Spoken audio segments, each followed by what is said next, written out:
is shocking to see of the summoning of the 10th session of the 8th Legislative Assembly, and the budget session that had to be for a minimum 18 days is summoned only for 15 days.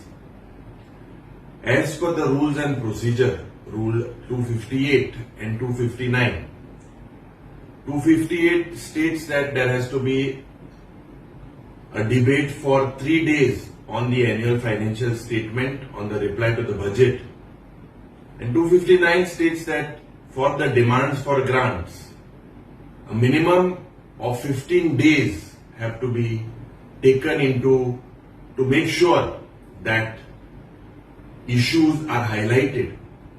But आज दुख म्हाका जाता, it looks like this BJP government headed by the Chief Minister is scared to face the opposition. They are scared of being exposed on assurances, on false assurances given to us during the last several assemblies. Aaj, what we look at is centralization of powers by the Chief Minister. Nowhere in the country, or I'm not sure if any Chief Minister in Goa is having almost 28 portfolios, which is 55% of the demand for grants. It is 43% of the total portfolios. If you look at this, it is basically centralization of powers. This seems to be the dictates, and the custodian of the house, the speaker, is doing nothing about it. This is shocking. This is a murder of democracy.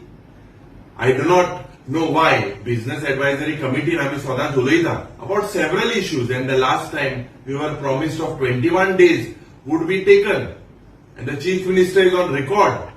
The Speaker was also on record that the next session would be 21 days. But what is failing? Today the administration has failed, law and order situation has failed, corruption, charges of corruption by the ministers, MLAs on the ruling.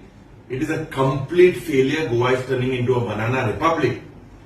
So we, first of all, JS session getla of only 15 days is not in the interest of the state.